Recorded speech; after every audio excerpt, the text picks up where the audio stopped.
stories about these big snakes. Like there's a guy walking through the jungle. The big snake smells him in the area. The snake starts to chase him down. The guy's running. The snake leaps out of the trees, wraps around the guy's neck, swallows him, and eats him.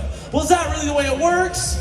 No, this is a big snake, but she can only eat something about 5 times the size of her head. That's still pretty impressive. She actually came to our center because she was being kept as a classroom pet. And as the principal saw how big she was getting, they said no way she allowed to be kept in the classroom, and that's when she was sent to us at our center. And I'd like to say that her story doesn't happen a lot, but we get a call for a big snake like this at least once a month at our center. The people decide, my God.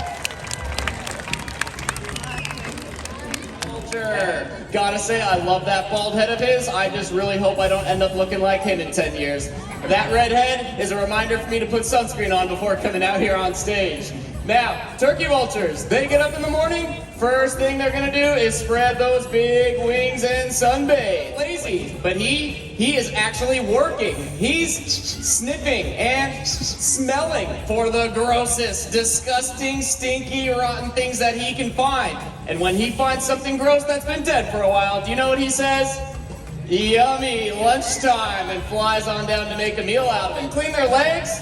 By peeing down them, yeah, by peeing down their legs. That's why we named him Whizzer.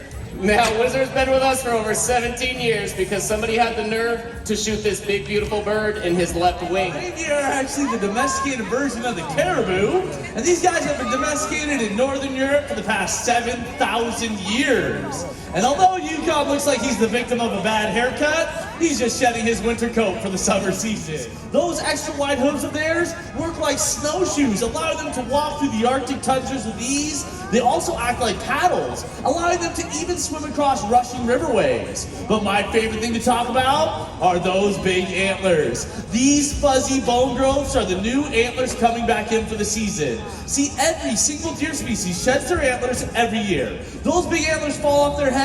As they grow back in, they're covered in that skin and velvet coating. Once they reach that full size, they'll rub all that off, and that's enough for the beautiful bone antlers that we're used to seeing. But reindeer and caribou are special.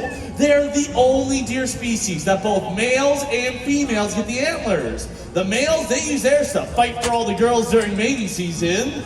Typical, but the females use theirs to protect their young. So they keep them later in the year, that way they're that fresh set when the babies are being born, because those calves are up and walking within the first hour of life. Great horned owl. These birds are specialized to be able to fly and hunt at night. A couple things to help them. Number one, those eyes. Those big yellow eyes of hers are so good at seeing at night right now without any issues whatsoever. But there's a problem with those eyes. Those eyes are so darn big that they're actually stuck right inside of her owl's skull. Looking straight forward. She can't turn her head around and around. If she did that, her head would pop right off. What she does have, though, is 14 cervical vertebrae, which allows her to turn her head 270 degrees almost the full way around once. Not only that, those wings of hers are coated in some special feathers called comb feathers. And those comb feathers help break up the wind and grant her the gift of silent flight. 2 or 3 rodents every single night. And they're out there making sure that we don't get overrun by the rodent world. The first question people always ask me is, JoJo, why doesn't he bite you? You guys know what the answer to that question is? Well, Spike here, he only bites Dodger fans. I'm kidding. Spike, he's been helping us teach people about alligators for the past 32 years. See, 32 years ago, he was found being kept in a man's bathtub in Los Angeles, and he was taken away, and he's been helping us do education programs ever since. Act like armor and protect him from the alligators. Then he's got that big, long, muscular tail. That tail of his is the most well-muscled part of his body. He can pump that tail along and swim faster than a bottlenose dolphin can. They started protecting the alligators, they protect the alligators' habitats, and now these guys have made such a strong comeback that there are over 2 million alligators in Florida alone. They are thriving once again in our southern swamps. But let's say goodbye to Spike, the North American alligator. No, you say see you later? Alligator. You know what? I did that joke in a school once. And this little kindergartner came up to me at the end of the program, and he said, see you later, alligator, to Spike. So I said, in a while, crocodile. And this little kindergartner looked me dead in the eye and said, see you soon, you big baboon. Coming right in the heart. Believe it or not, they were brought state to state to be used as a food source. Now, Pocket has a home here with us because a few years ago, there was a lady driving somewhere that opossums, they're marsupials. And marsupials are animals that have pouches on their bellies to carry their what in? Their what in?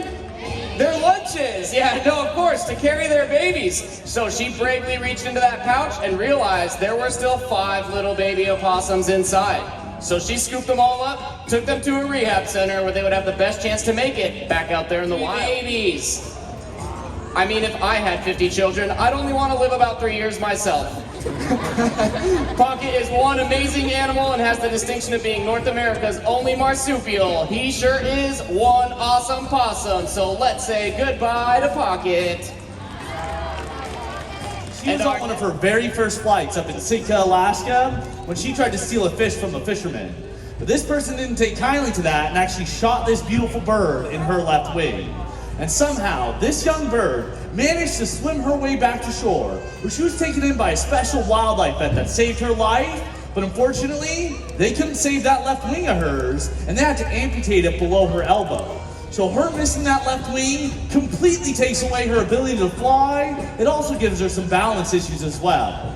But bald eagles, they're one of the most inspiring and recognizable animals on this planet, but we almost lost these big, beautiful birds. We almost lost them due to a chemical called DDT. See, DDT was this miracle pesticide. People would spray it on their crops and on their children, and nobody was being hurt directly.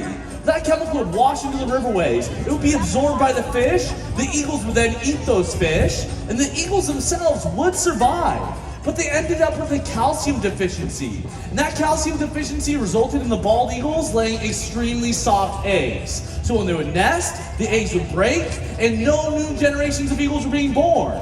Here's the thing, DDT was banned in the 70s. It was done, but the problem was still occurring, and our national symbol was in danger of going extinct. It actually took the help of passionate people that would go out and watch the bald eagles' nests, waiting for eagles to lay their eggs. And right when those eggs were laid, they would chase mom away, which is not as easy as it sounds. They would take the soft eggs back to incubate them and leave fake eggs in the nest. Now, right when those babies hatched, they rushed them back to that very same nest, and this was working well. But the best part was, those babies didn't have the chemical in their system anymore. They were able to reproduce on their own. And this worked so well that in 2007, the bald eagles were even taken off the endangered species list, and our national symbol is thriving once again in our waterways.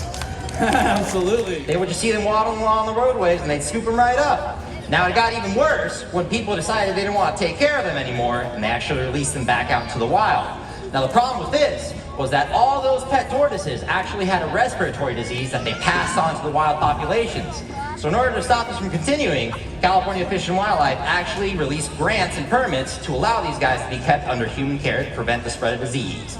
Now Flip here is actually one of those permitted tortoises, but he outlived his owner. He's now 70 years old, and he's one of our favorite animals to bring out to you guys.